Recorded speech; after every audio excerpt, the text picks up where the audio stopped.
Hello, स्वागत है आप सभी का आपके अपने YouTube चैनल में। और आज हम लोग एक नए टॉपिक्स में बात करेंगे विद्युत। जो आने वाले किसी भी एग्जाम के लिए इंपॉर्टेंस रहने वाले हैं, तो विद्युत चैप्टर पढ़ने से पहले हम लोग सबसे पहले विद्युत चैप्टर में जो रिलेटेड कुछ टॉपिक्स हैं, जैसे आवेश के बारे में जानकारी हम लोग को बहुत जरूरी है। तो सबसे पहले हम लोग जानेंगे कि आवेश क्या होता है, उसके बाद हम लोग आगे विद्युत में जाएंगे कि विद्युत धारा क्या होता है, उसके बाद हम लोग ओम का नियम में भी आएंगे। तो सबसे पहले देखते हैं कि विद्युत में जो पहला हमारा टॉपिक है वो आवेश है।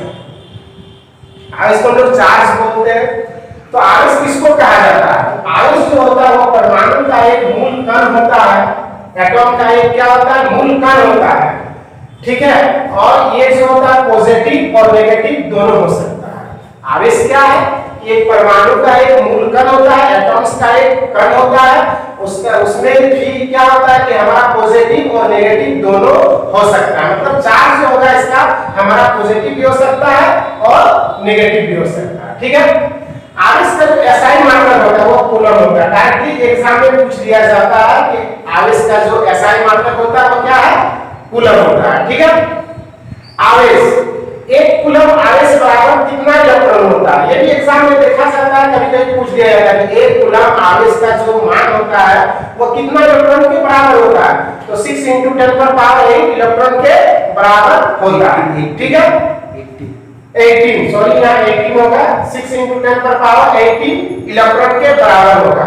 अब आगे आते हैं कि 1 इलेक्ट्रॉन पर आवेश, 1 इलेक्ट्रॉन पर आवेश जो होगा वो हमारा क्या होगा कि -1.6 × 10⁻19 कूलम। कभी-कभी क्या लिखा हुआ रहता है 1.6 × 10⁻19 कूलम, और चार्ज इसका जो होता है वह नेगेटिव होता है, ऋणात्मक होता है। कभी-कभी ये लिखा हुआ रहता है और इधर आगे लिखा रहता है कि ऋण आवेश या धन आवेश, उसके हिसाब से लिखा हुआ रहता है। डायरेक्टली हम लोग बोल सकते हैं कि 1 इलेक्ट्रॉन पर जो आवेश होता है वह चार्ज उसका क्या होता है? नेगेटिव होता है, 1.6 × 10⁻19 कूलम। और जो फॉर्मूला होता है आवेश का, चार्ज का, Q = Ne। Q क्या है? हमारा आवेश है, N क्या है? हमारा इलेक्ट्रॉन की संख्या है, और E क्या है? हमारा एक इलेक्ट्रॉन पर कितना आवेश दिया गया है वो है, ठीक है। तो ये था हमारा आवेश के बारे में। अब हम लोग देखेंगे कि आवेश में भी क्या होता है, जो हमारा चार्ज होता है पॉजिटिव और नेगेटिव का चार्ज, ठीक है। अब क्या होता है कि जब पॉजिटिव और पॉजिटिव जब चार्ज होता है तो वो एक दूसरे को क्या करता है? प्रतिकर्षित करता है। क्या करता है? प्रतिकर्षित करता है, ठीक है। दूसरा क्या करता है? प्रतिकर्षित को इंग्लिश से बोलते हैं रिपेल करता है। जब पॉजिटिव और नेगेटिव मिलता है, जस्ट बैटरी में जिस तरह का होता है, हम लोग पढ़ेंगे बैटरी वाला में भी, सिस्टम में भी, तो इसमें भी हमारा क्या होता है? पॉजिटिव चार्ज और नेगेटिव चार्ज एक दूसरे को क्या करता है? आकर्षित करता है। क्या करता है? आकर्षित करता है, ठीक है। और ये एक दूसरे को क्या करता है? प्रतिकर्षित करता है। एक दूसरे को क्या करता है? प्रतिकर्षित। इसका मतलब क्या है? जब समान आवेश रहे, चाहे वो पॉजिटिव रहे चाहे वह नेगेटिव रहे, अगर समान आवेश रहेगा तो वह प्रतिकर्षित होगा, और अगर डिफरेंट आवेश रहेगा, अलग-अलग चार्ज रहेगा, तो हमारा आकर्षित होगा, ठीक है। तब अब हम लोग क्या करेंगे? देखेंगे अगला टॉपिक विद्युत धारा के बारे में। चलिए हम लोग अगला टॉपिक देखते हैं, विद्युत धारा, ठीक है। विद्युत धारा किसको कहते हैं? तो हम लोग इससे पहले क्या पढ़े? चार्ज के बारे में। तो उसी से रिलेटेड है कि जब चार्ज को जब प्रवाह होगा किसी में, जैसे आवेशों के प्रवाह की दर को ही हम लोग क्या कहते हैं? विद्युत धारा कहते हैं। मतलब कितना चार्ज फ्लो होगा उसी को हम लोग क्या कहेंगे कि विद्युत धारा कहेंगे। मतलब आवेशों के प्रवाह की दर को विद्युत धारा कहते हैं। जैसे विद्युत धारा का जो फॉर्मूला हो जाएगा विद्युत धारा = आवेश/समय। तो धारा को हम लोग क्या बोलते हैं?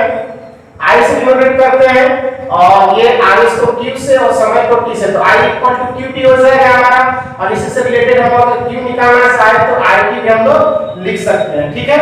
अब इससे न्यूमेरिकल्स भी आता है, धारा दिया हुआ रहता है, तो समय निकालने के लिए पूछा जाता है, और अगर समय दिया हुआ रहता है, आपका आवेश दिया हुआ रहता है, तो धारा निकालने के लिए पूछ लिया जाता है डायरेक्टली, ठीक है, तो ये बहुत ही इंपॉर्टेंट फार्मूला है आपके लिए।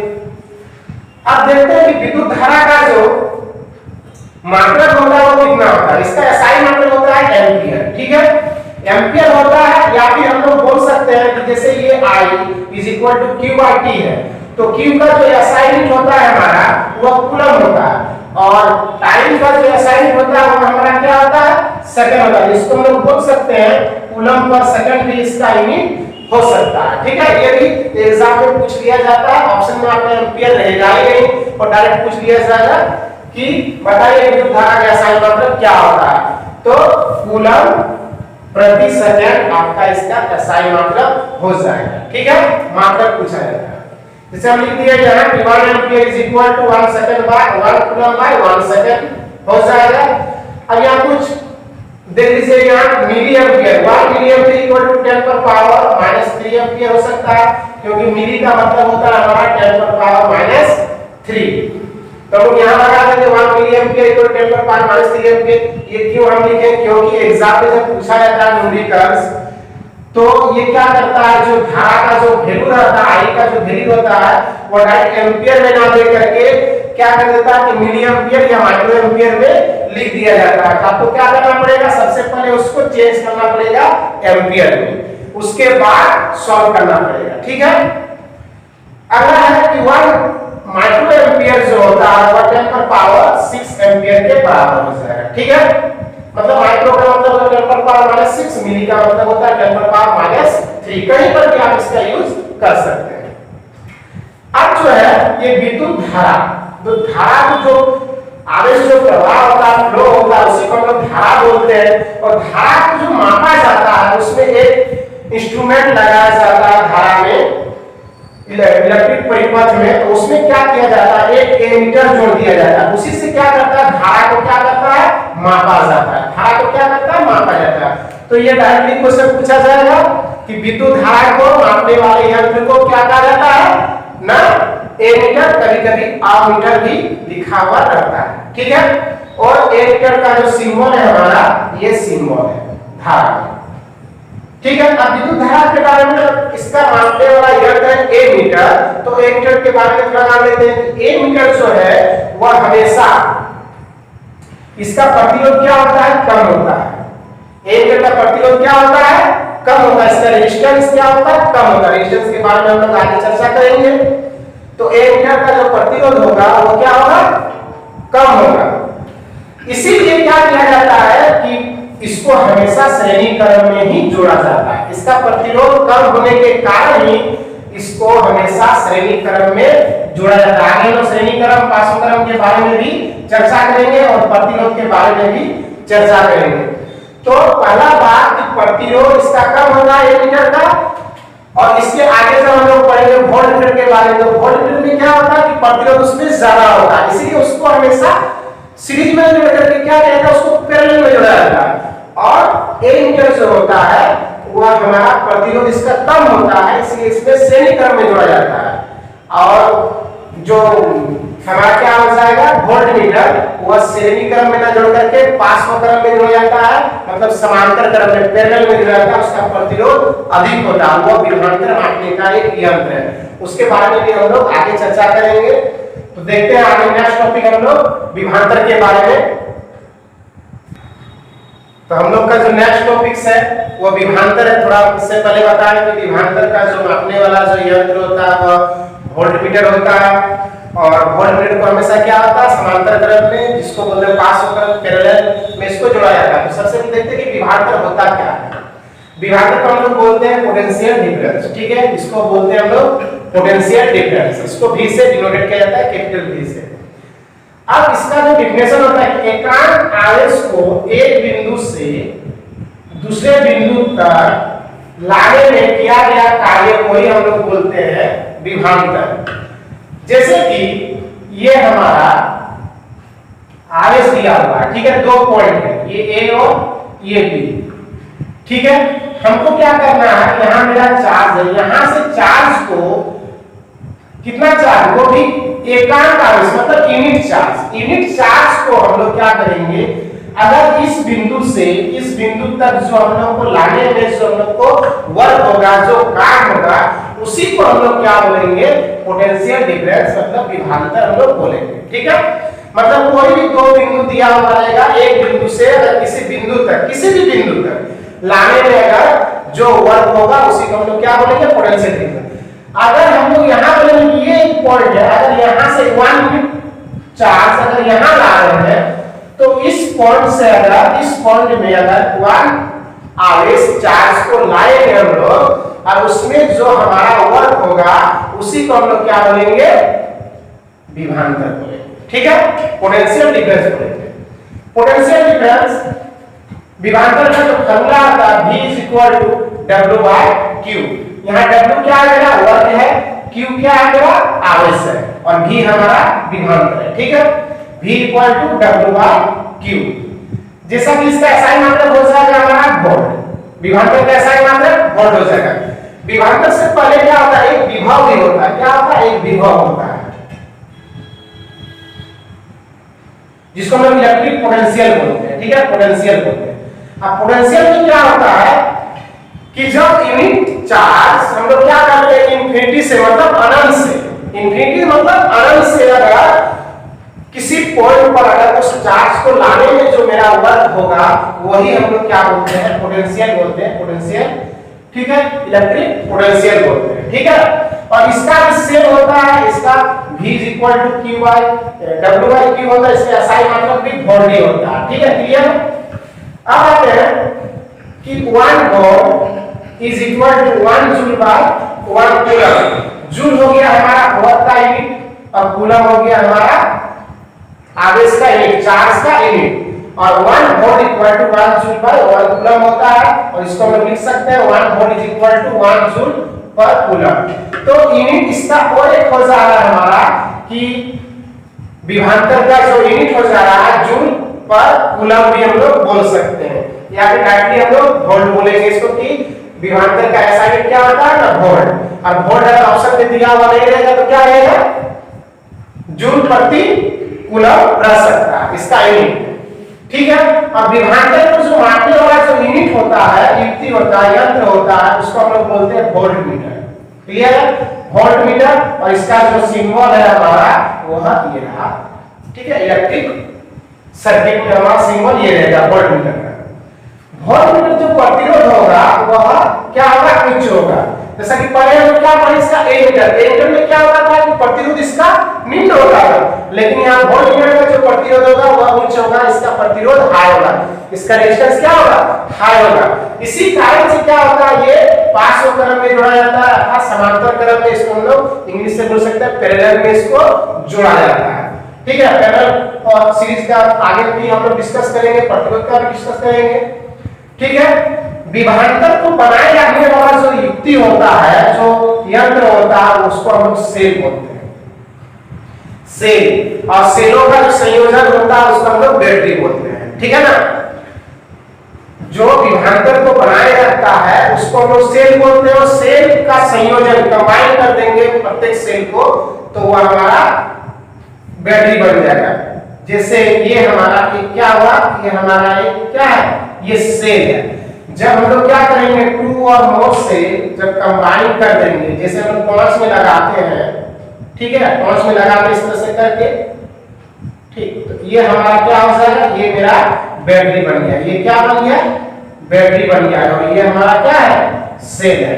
तो सिंगल रहेगा तो उसको सेल बोलेंगे, और सेल का कंबाइन कर देंगे तो वो हमारा बन जाएगा बैटरी।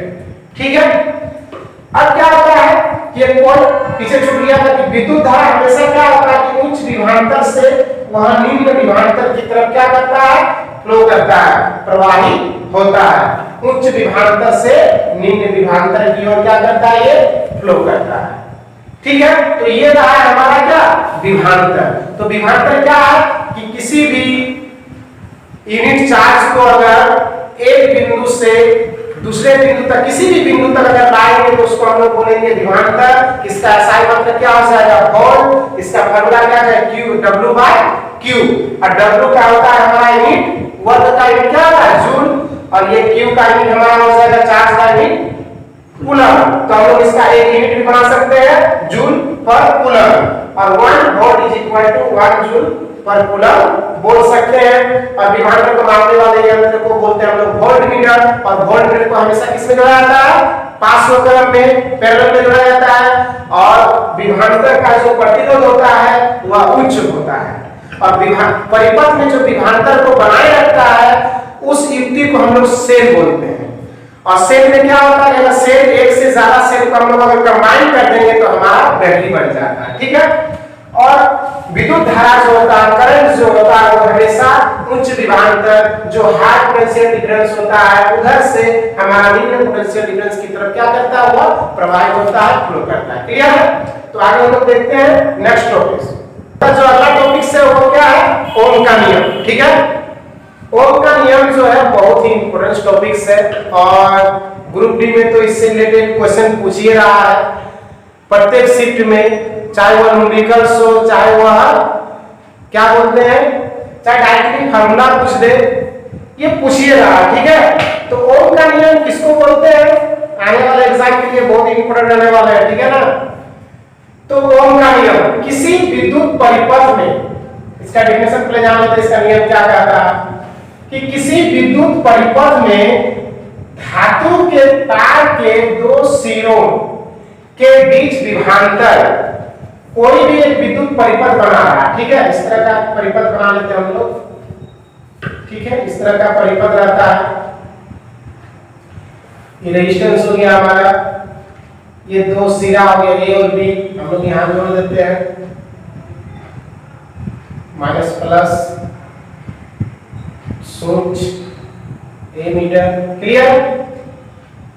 अब क्या होता है, इधर यहां हम लोग वोल्ट मीटर जोड़ सकते, वोल्ट मीटर हो जाएगा, ठीक है। अब क्या होता है इसमें कि धातु के तार, ये धातु का जो तार है, ठीक है, कि दो सिरों के बीच विभवांतर, जो विभवांतर नापते हैं हम लोग, जो क्या करते हैं हम लोग यहाँ सेल लगाते हैं, तो सेल को जो विभवांतर को जो बनाए रखता है उसको हम लोग सेल बोलते हैं, या सेल जोड़ते हैं या फिर बैटरी जोड़ते हैं, ठीक है ना। हम लोग यहाँ क्या करते हैं? सेल जोड़ते हैं या फिर बैटरी जोड़ते हैं, यही हमारा विभवांतर को क्या करता है? बनाए रखता है, ठीक है। तो ये दो सिरों के बीच में जो क्या होता है, कोई भी वायर रहता है उसमें, उसके बीच में जो विभवांतर रहता है उसमें प्रवाहित होने वाली विद्युत धारा, अब इसमें धारा क्या होगा? फ्लो करेगा। इसमें हम लोग स्विच जैसे ही देंगे वो क्या करेगा? फ्लो करना शुरू हो जाएगा।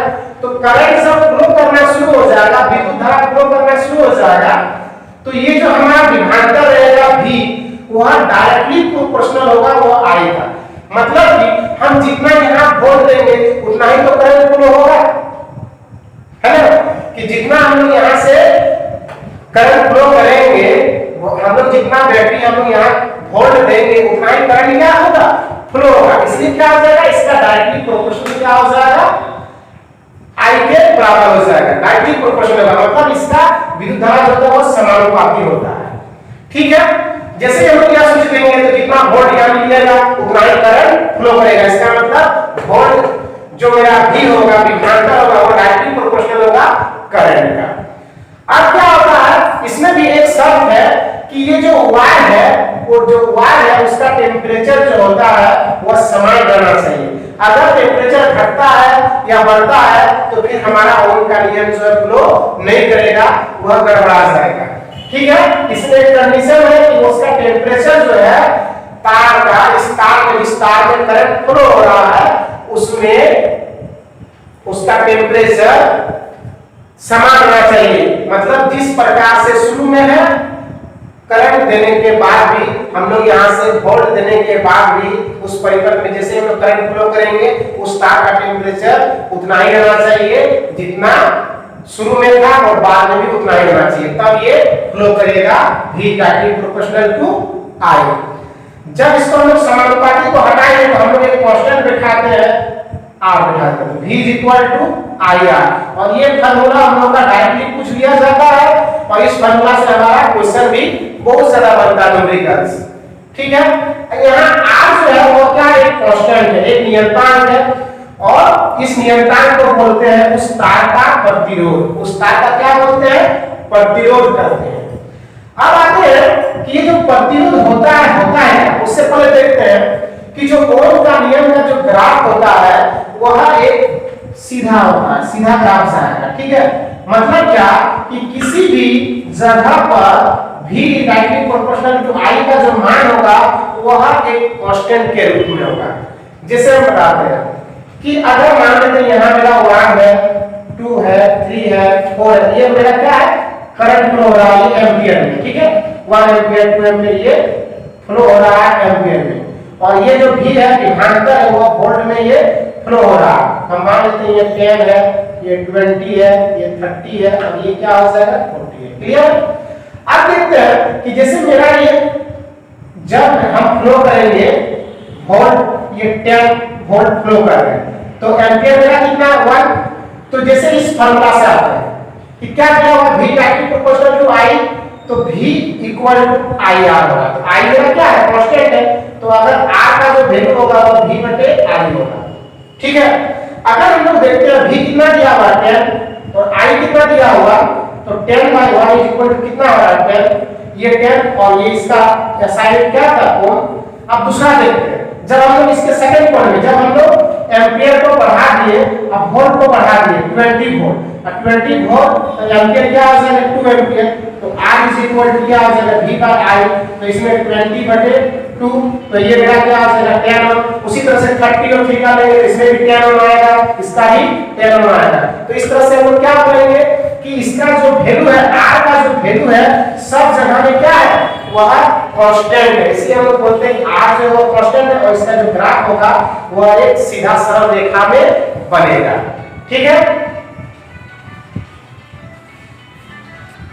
तो ये मेरा क्या हो जाएगा, इसका जो ग्राफ होगा वो सरल रेखा में होगा। क्लियर? ये ग्राफ समझ में आ गया होगा कि इसका जो वैल्यू होगा, R का वैल्यू हमेशा वह सब जगह में इक्वल होगा, इसी कारण से इसका जो ग्राफ होगा वह सरल रेखा में बनता है। ठीक है ना?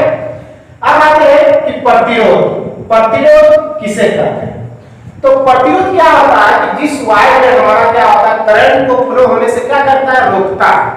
करंट को फ्लो होने से क्या करता है, वो रोकता है, मतलब बाधा पहुंचाता है।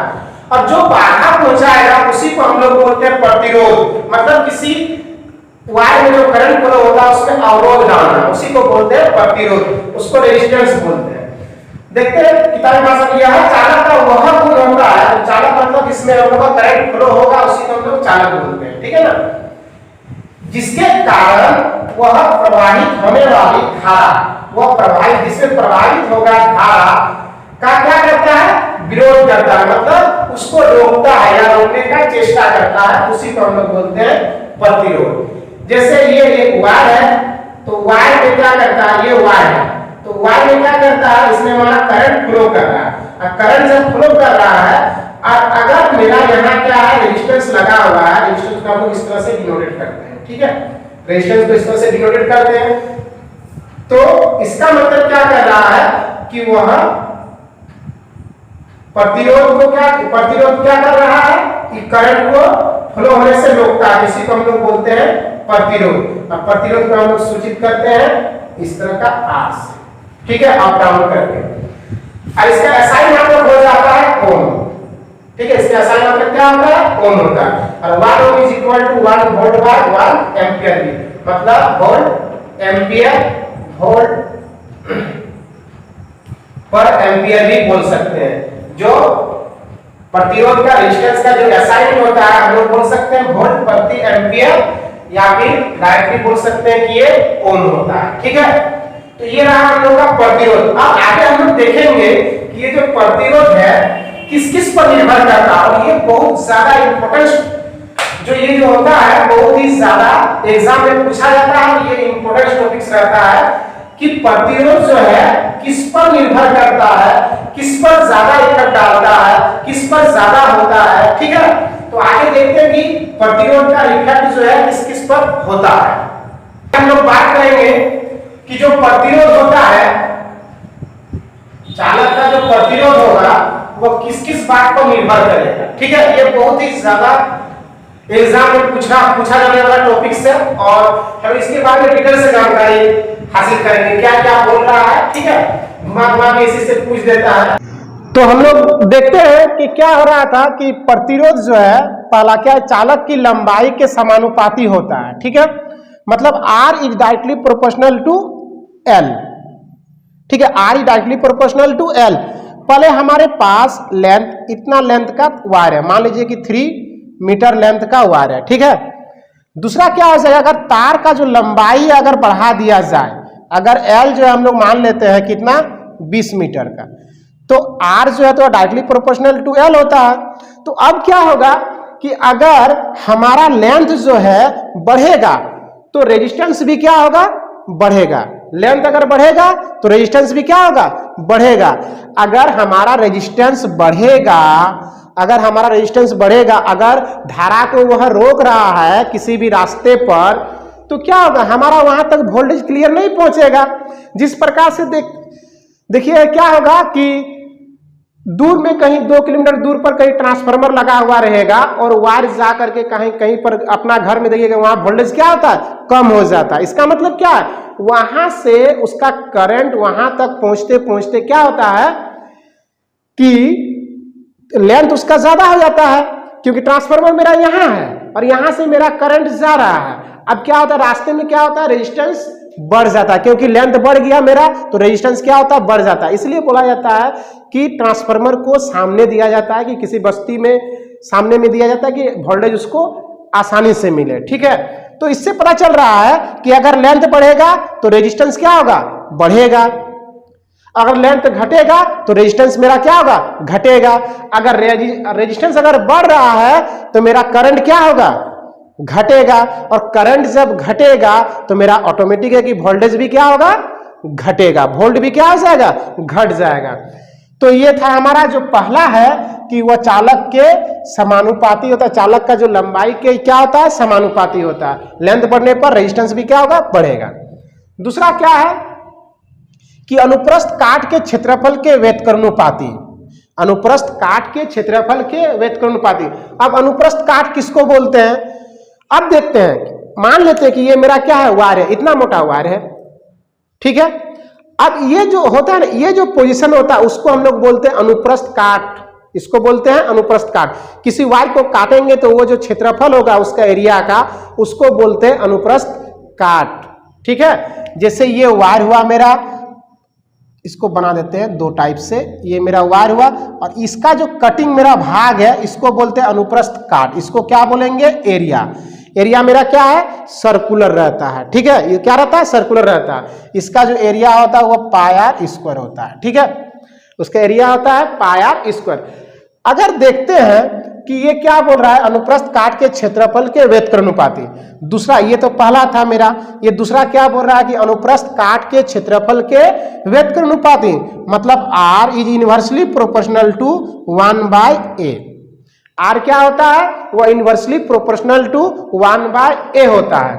अब देखते हैं कि एरिया, अगर मान लेते हैं क्या होता है कि अगर हम लोग इसको नहीं देते हैं, ठीक है, अगर R इनवर्सली प्रोपोर्शनल है, इनवर्सली प्रोपोर्शनल का मतलब क्या होता है कि मान लेते हैं कि 1/a है, अगर एरिया मेरा कितना है, 2 है, एरिया मेरा कितना है, 2 है, तो अगर मेरा रेजिस्टेंस कितना हो जाएगा, 1/2 इज इक्वल टू 0.5।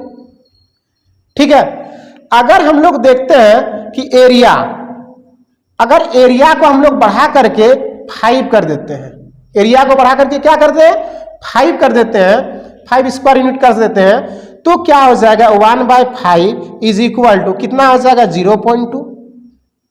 ठीक है, और बढ़ा देते हैं, अगर एरिया को हम लोग क्या कर देते हैं, 10 कर देते हैं, तो मेरा रेजिस्टेंस क्या हो जाएगा, 1/10 इज इक्वल टू कितना हो जाएगा, 0.1 होगा या नहीं।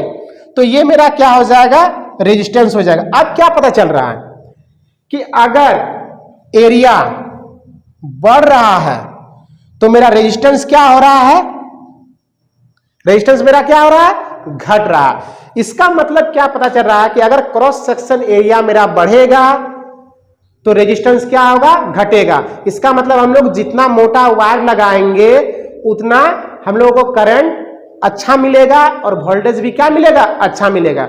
जितना पतला वायर रखेंगे उसमें रेजिस्टेंस क्या होगा, बढ़ेगा, तो हम लोग को करंट क्या मिलेगा, कम मिलेगा, क्योंकि उसमें रेजिस्टेंस बढ़ जाएगा तो वोल्टेज भी क्या होगा, कम मिलेगा। इसलिए मोटा वायर, जितना मोटा वायर रहेगा उतना रेजिस्टेंस कम होगा और करंट अच्छी तरह से क्या होगा, फ्लो होगा।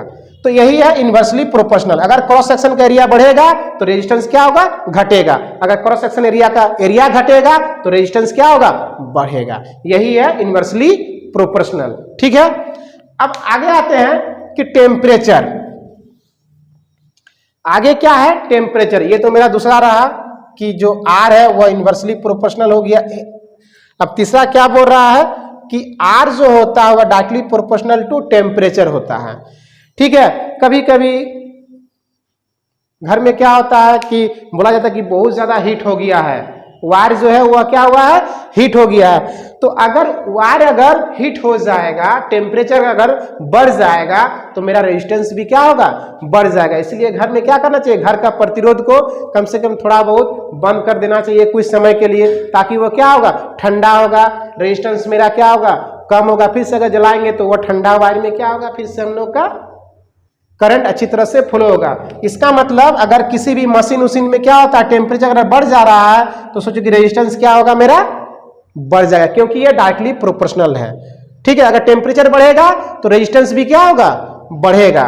अगर रेजिस्टेंस बढ़ेगा तो ऑटोमेटिक है कि मेरा करंट क्या होगा, घटेगा, और करंट घटेगा तो मेरा वोल्टेज भी क्या होगा, वह भी घटेगा। ये होता है डायरेक्टली प्रोपोर्शनल। अब क्या होता है, कुछ कुछ इफेक्ट जो होता है वह पदार्थ की प्रकृति पर भी निर्भर करता है। मतलब जो चालक का जो पदार्थ होता है जिसमें हम लोग का करंट फ्लो हो रहा है वह किस चीज का बना होता है। जैसे हम लोग बोलते हैं गुड कंडक्टर ऑफ इलेक्ट्रिसिटी जो होता है वो क्या होता है, चांदी होता है, सिल्वर। सिल्वर में क्या होता है, वो गुड कंडक्टर ऑफ इलेक्ट्रिसिटी होता है। इसका मतलब पदार्थ के प्रकृति पर निर्भर करता है, क्योंकि उसमें बहुत अच्छी तरह से करंट क्या होता है, फ्लो होता है। उससे थोड़ा सा नीचे जाएंगे तो हम लोग बोलेंगे क्या, तांबा बोलेंगे। उससे नीचे जाएंगे तो लोहा बोलेंगे। इसी तरह से क्या होता है, पदार्थ के प्रकृति पर भी निर्भर करता है। और जो नॉन चालक पदार्थ होता है उसमें तो करंट फ्लो ही नहीं होगा। इसका मतलब हमारा जो है पदार्थ की प्रकृति पर भी क्या करता है, रेजिस्टेंस निर्भर करता है। तो ये डायरेक्टली एग्जाम में ये सब क्वेश्चन पूछ लिया जाता है कि किस किस पर निर्भर करता है। और अगर किसी भी तार का अगर लेंथ बढ़ा दिया जाए तो उसका प्रतिरोध पर क्या प्रभाव पड़ेगा, तो आंसर क्या हो जाएगा, प्रतिरोध भी बढ़ जाएगा। क्योंकि प्रतिरोध जो होता है हमारा डायरेक्टली प्रोपोर्शनल होता है किसका, चालक की लंबाई का। अगर बोलेंगे किसी भी तार का जो क्रॉस सेक्शन एरिया है वह बढ़ा दिया जाए तो उसमें प्रतिरोध क्या प्रभाव करेगा, तो प्रतिरोध क्या करेगा, प्रतिरोध घट जाएगा। जब प्रतिरोध घट जाएगा तो हमारा वोल्टेज बढ़ जाएगा। घुमा के भी पूछ सकता है कि करंट पर क्या इफेक्ट पड़ेगा, वोल्टेज पर क्या इफेक्ट पड़ेगा। तो प्रतिरोध जब घट जाएगा तो करंट और वोल्टेज ऑटोमेटिक है कि हमारा क्या होगा, बढ़ेगा। करंट फ्लो होगा तो बढ़ेगा ही। ठीक है, अब आते हैं हम लोग, इसके बाद हम लोग बात करेंगे प्रतिरोधकता। तो प्रतिरोधकता क्या होता है कि प्रतिरोधकता सेम चीज होता है कि प्रतिरोधकता का जो एसआई यूनिट होता है वह ओम मीटर होता है। जैसे प्रतिरोध का यूनिट होता है ओम, उसी तरह का प्रतिरोधकता का क्या होता है, ओम मीटर होता है।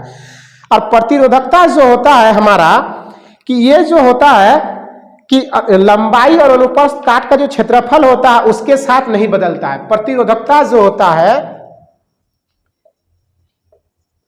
प्रतिरोधकता जो होता है उसका यूनिट हमारा हो गया ओम मीटर। और प्रतिरोधकता जो होता है वह लंबाई और जो काट का क्षेत्रफल होता है, काट का क्षेत्रफल, अनुप्रस्थ काट, इसको बोल सकते हैं अनुप्रस्थ काट का जो क्षेत्रफल होता है इस पर कोई भी इफेक्ट नहीं पड़ता है। लेकिन टेम्परेचर पर क्या होता है, ये अपना इफेक्ट डालता है। प्रतिरोधकता क्या करता है, टेम्परेचर पर वह अपना इफेक्ट डालता है। ठीक है, क्योंकि जब तापमान वह बढ़ेगा घटेगा तो प्रतिरोधकता भी क्या होगा, घटेगा और बढ़ेगा। ये डायरेक्ट इसका एग्जांपल पूछ लेता है। और इससे इसी से हम लोग का क्या होता है, एक फार्मूला बनता है। ये तीनों इक्वेशन से एक फार्मूला बनता है, एग्जाम में डायरेक्टली पूछता है। जैसे ये डायरेक्टली प्रोपोर्शनल है, एल है और टी है। ठीक है, तो टी को ले लेते हैं, ये दोनों से ले लेते हैं, एल बाय ए। तो जो आर होता है उसको हटाते हैं तो हम लोग इसको बैठाते हैं रो, एल बाय ए बैठाते हैं। और यही जो होता है रो जो होता है हमारा, इसी को हम लोग बोलते हैं प्रतिरोधकता। इसको क्या बोलते हैं, प्रतिरोधकता बोलते हैं। और इसका एसआई यूनिट हमारा क्या हो जाएगा, ओम मीटर हो जाएगा। ठीक है, ये क्या करता है, प्रतिरोधकता लेंथ पर और क्या बोलते काट के क्षेत्रफल पर कोई भी इफेक्ट नहीं डालता है, लेकिन टेम्परेचर पर क्या करता है, ये इफेक्ट डालता है। ठीक है, चलिए, और इसलिए क्या करता है हमेशा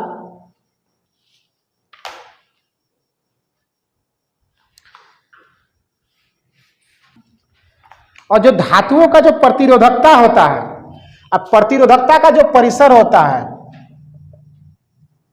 प्रतिरोधकता का जो परिसर होगा वह हमारा होता है 10⁻⁻8 से लेकर के 10⁻⁻6 ओम मीटर के बीच में होता है। प्रतिरोधकता का जो परिसर होता है वो क्या होता है, 10⁻⁸ से लेकर के 10⁻6 ओम के बीच में रहता है। अब बात करते हैं कि किसका प्रतिरोधकता ज्यादा होता है। तो मिश्र धातु, जो मिश्र धातु होता है उसका प्रतिरोधकता अधिक होता है। मिश्र धातु का जो प्रतिरोधकता होता है वह क्या होता है, अधिक होता है। जो हम लोग का ऐसे ही जो बना हुआ धातु है, सिंपल धातु है, जैसे लोहा बोलेंगे, एल्युमिनियम बोलेंगे, इस सब से क्या होता है, ज्यादा प्रतिरोधकता क्या होता है, मिश्र धातु का होता है। ठीक है, एक दिया जाएगा कि मिश्र धातु और एक धातु दिया जाएगा, तो किसका प्रतिरोधकता ज्यादा होगा, ना मिश्र धातु का प्रतिरोधकता ज्यादा होगा। ठीक है, क्यों, और इसी कारण से क्या होता है कि मिश्र धातुओं का जो उच्च तापमान होता है, अधिक टेम्परेचर होता है, उसमें दहन नहीं होता। दहन नहीं होता मतलब उपचयन नहीं होता है, और इसका उपयोग इसीलिए हम लोग का तापन युक्ति में किया जाता है, जैसे फ्यूज के रूप में, हीटर के रूप में इसका हम लोग क्या करते हैं, यूज करते हैं, क्योंकि इसका दहन नहीं होता है, क्योंकि यह उपचयन नहीं होता है जल्दी से। ये क्या होता है, जैसे करंट फ्लो होगा तो ये कट नहीं जाता है तुरंत, और इसी कारण से इसका क्या यूज किया जाता है, तापन युक्तियों में किया जाता है। ठीक है,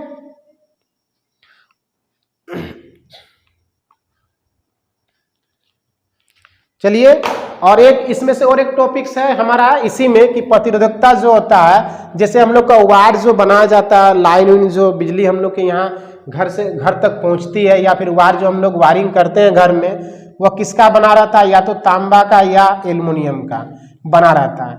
क्यों बना रहता है, क्योंकि तांबा और एल्युमिनियम जो विद्युत संरचना में उपयोग किया जाता है, क्योंकि इसका जो प्रतिरोधकता होता है वह कम होता है। इसका प्रतिरोधकता क्या होता है, कम होता है। ठीक है, और मिश्र धातु का प्रतिरोधकता क्या होता है, अधिक होता है। इसी कारण से इसका फ्यूज तार के रूप में, या फिर हम लोग बोलते हैं हीटर के रूप में इसका यूज करते हैं, बट इसका प्रतिरोधकता कम होता है तांबा का और एल्युमिनियम का।